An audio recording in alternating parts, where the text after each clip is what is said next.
Bien, y seguimos con invitados aquí en el estudio Henrich y Loyola. Bueno, quedaremos un poquito más allá del mediodía porque les contábamos, hay dos propuestas para este fin de semana, viernes y sábado, que tienen que ver con la historia, con los museos de nuestra ciudad, con la presentación de un libro también.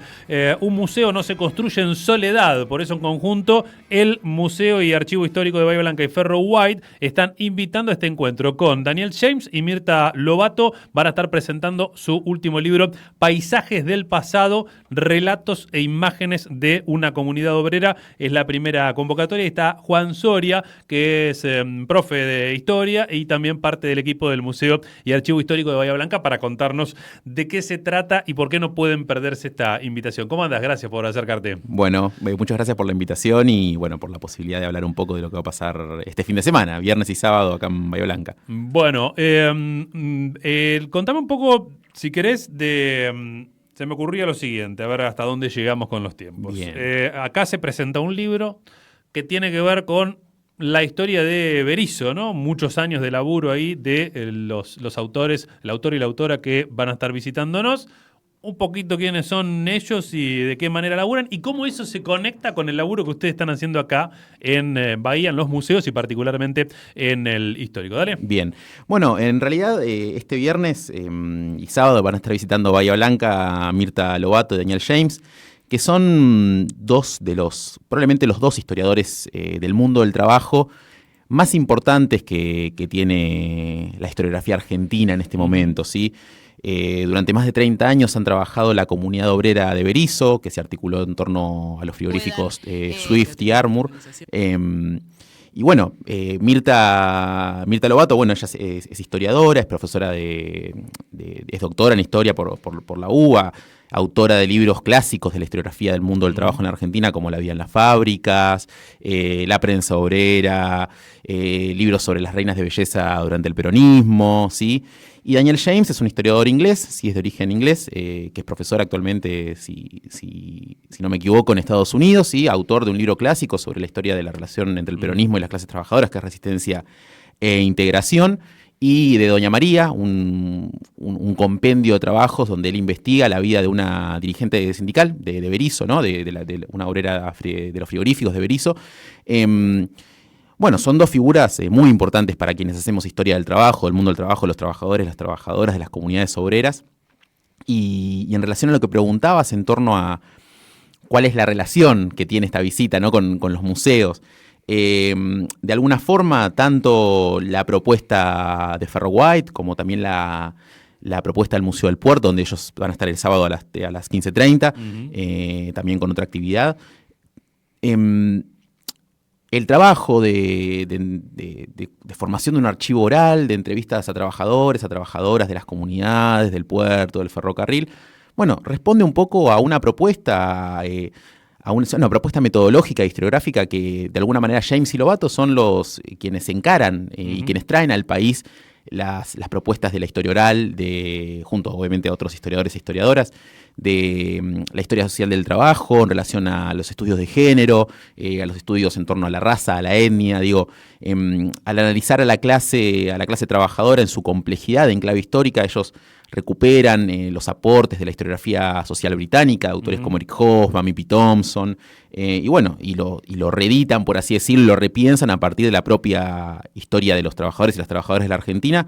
Así que son dos personas que han sido de influencia para la formación de los archivos orales de Ferro White, del Museo del Puerto, y también, obviamente, y esto hablo habiendo sido trabajador de Ferro White, la propuesta, ¿no? del sujeto del cual habla el museo, ¿sí? De los trabajadores y las trabajadoras del nudo ferroportuario, bueno, también tiene que ver con la apuesta historiográfica que ellos desde hace varias décadas vienen articulando, junto a historiadores como Juan Suriano, ¿sí? a los popes, por así decirlo, de la historia social en la Argentina. Bueno, un poco los museos de acá, particularmente el Nuevo Ferro White, el Museo del Puerto, en ese énfasis que ponen en en esos sujetos, en los de abajo, bueno, responde un poco a la propuesta de Mirta y Daniel, que vienen a presentar un libro sobre esa comunidad obrera de Berisso. Bueno, aparte de la introducción de ese libro, por ejemplo, algunos de los conceptos que cuenta ahí, que fueron desarrollando en la historia de esta investigación, es esta idea de la historia como fragmentos, ¿no? Digamos, ahí no hay una verdad histórica absoluta, sino también esta multiplicidad de voces, que es un poco lo que uno ve cuando recorre también los museos aquí, ¿no? Totalmente. Es muy interesante esto que planteas de los fragmentos, que ellos lo desarrollan en el libro, porque creo que lo plantean en un sentido bifronte, ¿no? Tanto en los sujetos, a quienes investigan, pero también es un desafío que se nos presenta a quienes investigamos historia de los trabajadores, las trabajadoras, de los sujetos llamados subalternos, las clases populares, que tienen que ver con lo fragmentario de las huellas que dejan, ¿no? A ver, pensemos que la gente que investigan, Daniel y Mirta, y bueno, y acá gente como Ana Miravalles, o bueno, en mi caso, en mi investigación doctoral también, digo, son sujetos que no han, o que en su momento no estaba pensado que ellos dejen una historia de vida o un libro. Entonces uno tiene que ir buscando fragmentos que nos permitan encontrarlos a ellos y restituir, ¿no? su vida, su experiencia. Por eso me parece interesante esta idea del fragmento como una suerte de hilado, de retazos, ¿sí? Que le dan sentido a una historia más amplia, pero que implica un trabajo cuasi detectivesco en muchos casos. Otro punto que me llamaba la atención es la cuestión del giro emocional, ¿no? También Sí. cómo juega ahí en esa construcción, esa investigación histórica, en todos los actores que están involucrados, ¿no? No solamente historiador y historiadora, sino los propios actores. Sí, a ver, en relación al giro emocional es muy interesante cómo abordan ellos particularmente en el libro, en Paisajes del Pasado, las cuestiones en torno a la inmigración, ¿no? A la sensación de ruptura, de pérdida, de nostalgia, que uno ve cuando uno analiza las cartas de las personas que venían de tanto de Europa, pero también del interior del país, que esto es muy interesante, ¿no? Esa idea de dejar de pensar que los argentinos descendemos de los barcos solamente, sino, bueno, complejizar esas lecturas. Las sensaciones de pérdida, de nostalgia, que no solamente tienen que ver con los relatos sobre la inmigración, sino también en lo que pasa cuando, bueno, Mirta en un artículo ella lo titula así, cuando el capital se va, ¿no? Esta sensación de pérdida, de nostalgia, de necesidad de memoria que tienen muchas comunidades articuladas en torno, pienso, bueno, en el caso particular de Berisso, al mundo del trabajo en los frigoríficos, pero también podemos pensar en torno al mundo ferroviario, ¿no? ¿Qué pasa cuando se producen los procesos de privatización en la Argentina durante la década de los 80, los 90? Bueno, ¿qué pasa con esas vidas que quedan de alguna forma suspendidas porque ese lugar de anclaje de la identidad se pierde, se desarma, se privatiza?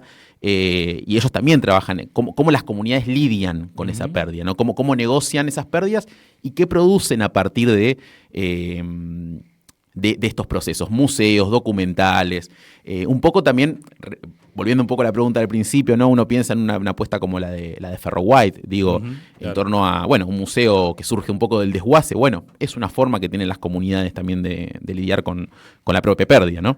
En el caso de Berisso, ahí, bueno, se hace hincapié en una calle puntualmente, no conozco el detalle de la historia. En la calle Nueva York, sí. Hay también un museo, ¿no? Sí. Que imagino una experiencia similar a lo de aquí. Una experiencia similar en esa clave, sí, que es distinta también, es similar a la del Museo 1871 de Berisso, que es un museo de la comunidad de Berisso, ¿no? Donde se articula el relato sobre la inmigración, sobre el trabajo, pero es un museo que no cuenta con recursos o cuenta con muy escasos recursos del municipio, es un museo un poco más autogestionado, por así decirlo, con lo cual hay cosas que dialogan con los museos de acá, pero también tienen otras particularidades. Y las propuestas en torno a ver la calle Nueva York es la calle principal de Berisso, donde esa vida obrera, inmigrante, de principios del siglo XX, de mediados del siglo XX, pensemos que Berisso es la capital del peronismo, ¿no? El kilómetro cero del peronismo. Claro. Ahora hay dos cosas, ¿no? Capital del inmigrante. Claro. La capital del inmigrante, la cuna del peronismo. La cuna del peronismo, ahí está. Y bueno, en esa calle Nueva York, los autores, ¿no? Tanto Mirta como Daniel, la proponen como una suerte de espacio de montaje de experiencias, ¿no? Es la experiencia, la inmigración, del trabajo, de las protestas preperonistas, por así decirlo, en esa sociabilidad anarquista, socialista, comunista, pero también obviamente el impacto del peronismo, las disputas simbólicas en torno al nombre de la calle, por qué se llama Nueva York y en un momento se quiere llamar 17 de octubre, digo, la calle como espacio de la experiencia de clase, ¿sí? Experiencia de género, pero también como un espacio de disputa simbólica entre los actores que forman parte de esa comunidad, ¿no? Cómo se disputan los sentidos de lo público, ¿sí? El espacio público, el territorio. No pensar, y esto es interesante para quienes para quienes investigamos historia, no pensar, en este caso las calles, como un simple telón de fondo, sino utilizando la metáfora de un historiador británico como una suerte de teatro de la memoria, ¿no? Donde los actores juegan roles y disputan sentidos sobre el pasado. Dicen que es un libro con muchas fotos, ¿no? También hay un trabajo particular. Sí, es un libro con muchísimas imágenes. Un capítulo está estructurado en torno a los álbumes de migrantes o de inmigrantes, depende de qué lugar uno lo mire, claro.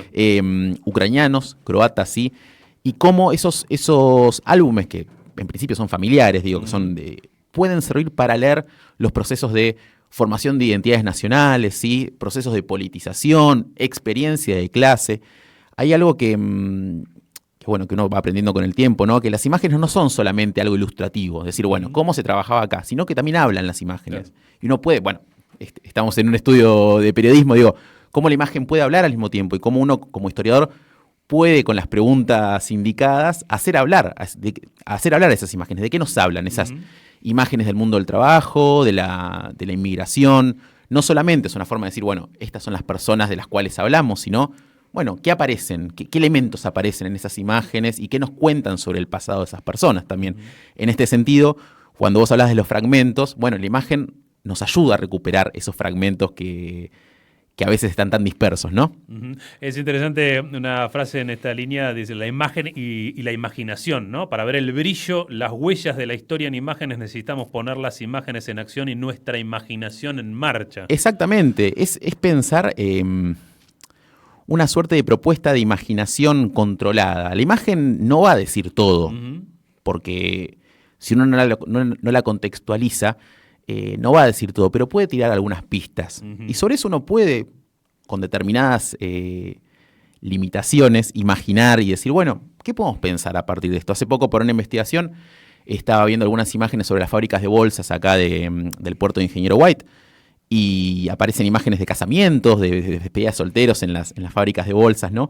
Y uno dice, no me dice todo de la gente que aparece en esas imágenes, pero uno puede imaginar que, cómo se construyen esos matrimonios, esas amistades a partir del mundo del trabajo, por qué eligen una fábrica o un galpón para celebrar una despedida de soltero, donde aparecen las mismas personas que aparecen en las imágenes trabajando, aparecen después tomándose un vino. Claro. Entonces, ¿qué pasa con esa experiencia obrera, esas imágenes? ¿Qué nos pueden decir de esa experiencia? Más allá de decir, esta es mi mamá que trabajaba en la fábrica de bolsas, ¿no?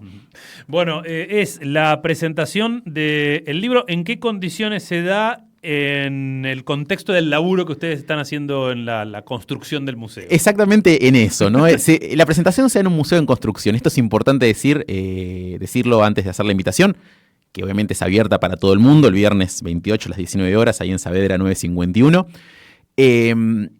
No es la inauguración del museo, sino que es una suerte de abrir un poquito la puerta e invitar a quienes quieran venir a ver un museo en construcción. Sí, estamos en pleno trabajo de rearmado de la muestra del museo, un trabajo que venimos haciendo desde febrero, y es un proceso muy interesante porque implica poner en juego muchas cosas. En primer lugar, y a quienes aprovecho para mandarle un saludo a mis compañeros de equipo, un trabajo multidisciplinar con gente que venimos de la historia, pero también del arte, sí, del diseño, de la comunicación, pero también implica una discusión constante sobre la historia local, ¿sí?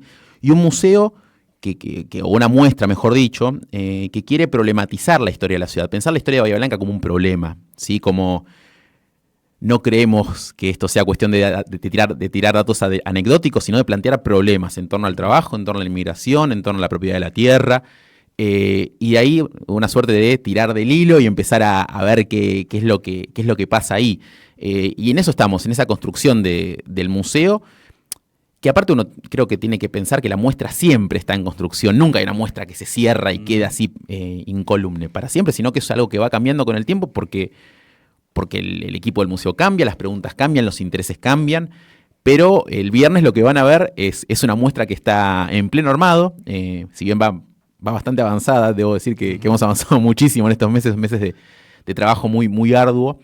Pero sí, van a ver un museo en construcción, van a ver la cocina, por así decirlo, de un poco la cocina del museo y de lo que se va a ver dentro de poquitito, porque la idea es abrir las puertas al público. El museo está abierto, no es que está cerrado, pero al público, para que pueda visitarlo, la idea es abrirlo dentro de muy poquitito. Digo, no nos queda demasiado tiempo de trabajo, por lo menos nuestra intención es abrirlo lo más temprano que podamos, siempre y cuando, bueno, eso tenga un laburo que nos deje contentos a nosotros también para compartirlo con la comunidad, que es al fin y al cabo la que le da la vida al museo. ¿Cómo lo medís, digamos, en cuanto a la llegada de lo que vos estás proponiendo ahí? Si se comprende, ¿cómo lo van evaluando? Yo creo que tiene que ver con dos cuestiones, y por eso creo que el museo es un dispositivo que es relacional.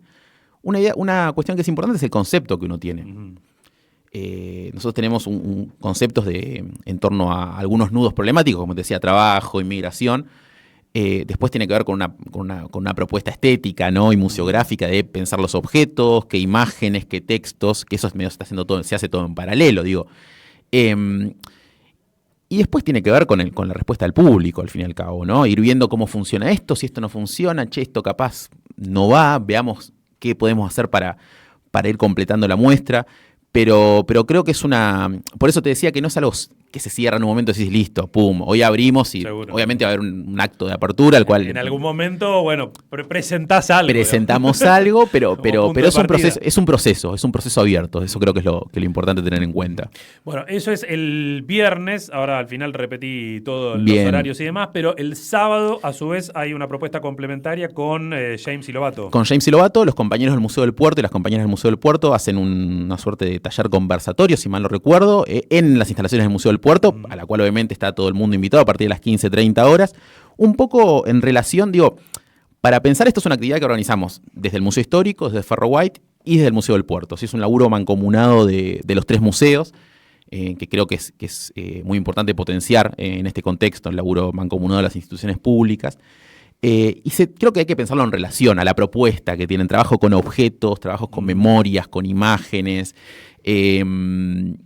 Entonces creo que como recomendación a quienes estén escuchando y quienes estén deseando ir a las actividades, vayan a las dos, porque se van a complementar. Son complementarias, exactamente, una con la otra.